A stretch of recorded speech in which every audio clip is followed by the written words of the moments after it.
suamimu untuk mengasihi. Betul?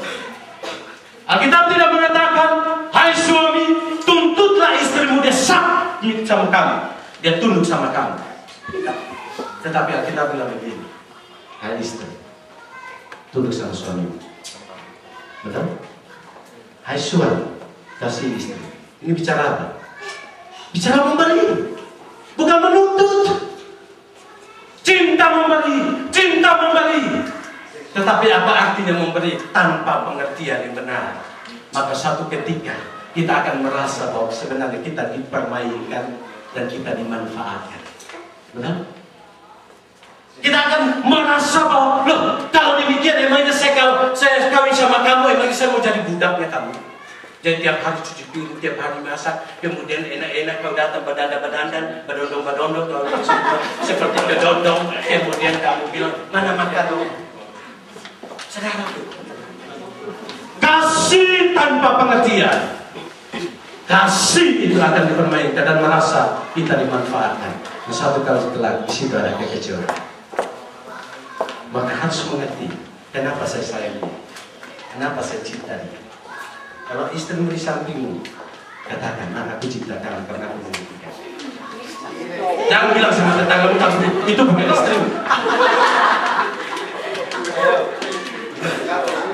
Harus ada pengertian. Apa artinya kita melayani Tuhan, tapi kita tidak mengenal siapa itu Tuhan?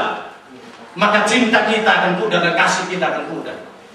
Saya percaya kekuatan cinta begitu luar biasa. Tetapi kekuatan cinta itu harus dilandasi oleh pengertian. Saya berikan contoh. Yakub. Bukan Pak Yakub. Dan semoga dia seperti itu. Tapi tidak boleh poligami. Karena saya akan memberikan contoh Yakub. Ketika Yakub pergi ke Laban, kemudian dia tinggal di rumah Laban. Laban yang sudah pulang, ya. Dia ada di Laban. Doakan dia supaya dia jadi presiden tahun depan. Tinggal di rumah Laban. Kemudian ketika dia melihat Rahel, rasanya dia tertarik luar biasa karena memang dia biasa luar. Dan akhirnya apa? Laban bilang begini, nah, tidak mungkin engkau bekerja buat kami, tapi kau tidak dapat apa-apa. Nah, kalimat ini yang ditunggu sama si Yakub ini. Tanyain saja sama dia. Dia ditungguin. Ini kesempatan, momen. Ini bukan kronos, kairos, momentum. Setiap momen harus dipergunakan. Nanti diambil orang kan repot. Apa yang terjadi? Yakub bilang sama Laban, ini dia tahan soal ini, tapi kalimat ini keluar. Kemudian dia bilang apa? Aku minta sesuatu. Aku minta Rahel dijadikan menjadi istri. Apa kata Laban?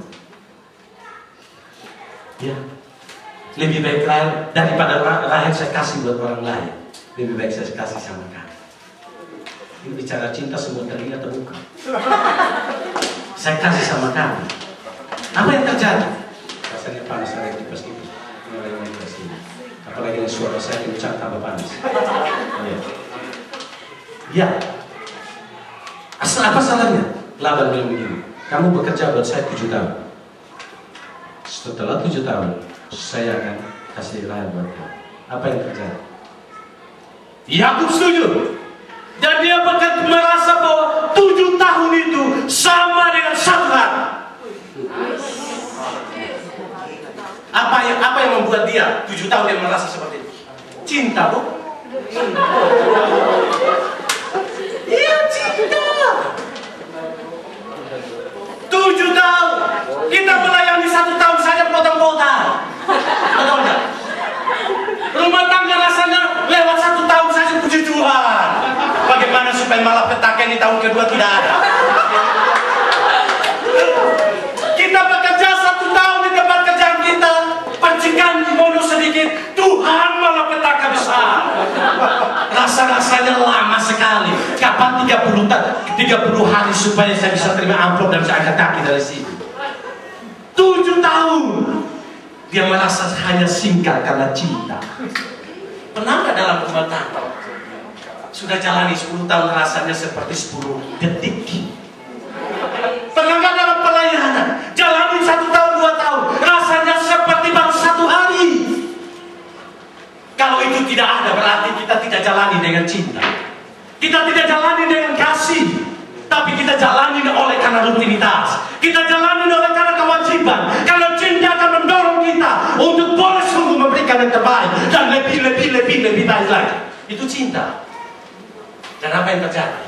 Saya bayangkan, saya duduk dan saya bayangkan, ketika mungkin saja dalam bertahun-tahun Yakub bekerja, ada saat di mana dia mulai kendor. Laban lihat, ini dalam bayangan saya dan penafsiran saya. Laban dia tuh, kenapa dia sudah pilih super beban lagi? Dia langsung bilang sama Rahel, Rahel, kalau lewat saja depannya, pasti dia semangat. Iya, Rahel lewat saja, pasti dia semangat. Loh, pas Rahel lewat, wah ini sudah ini, kan mau buktikan dong. Sebagaimana teman saya waktu jatuh cinta di kampus. Malam-malam jam 2 malam, waktu saya ketua asram, dia bangunin saya. Bung bangun dulu. Saya kangennya luar biasa sama kasih saya. Di situ ada aturan main dari asrama putra, tidak boleh pergi berkunjung sekarang di asrama putra. Harus melewati beberapa tahap security polisi. Bapak unit,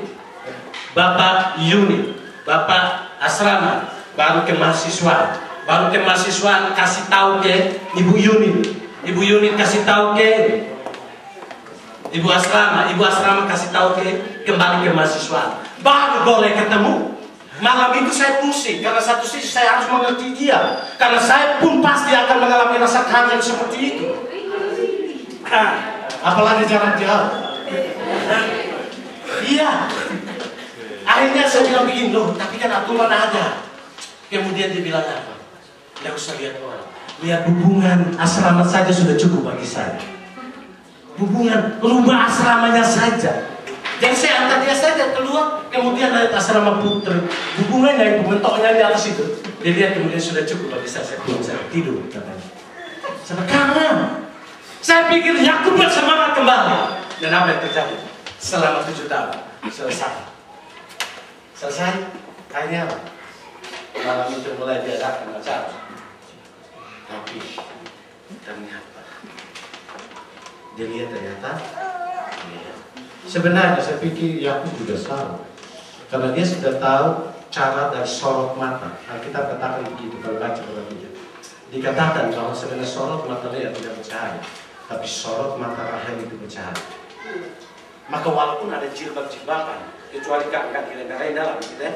Kalau di renda-renda, karena di Indonesia kalau ketemu ada yang hitam bukan sampai di bawah, renda-renda tutupan. Kalau ada orang Israel, orang Yahudi harus pakai jilbab. Dalam pengertian ini ya, untuk kerudung. Walaupun demikian, ketika dia melihat mata, pasti dia tahu. Coba tanya saja berkeluarga di sini, tutup rapat-rapat istri. Suruh berdiri di situ, pasti tahu. Nah, acara itu pernah dibikin di Indonesia, acara TV.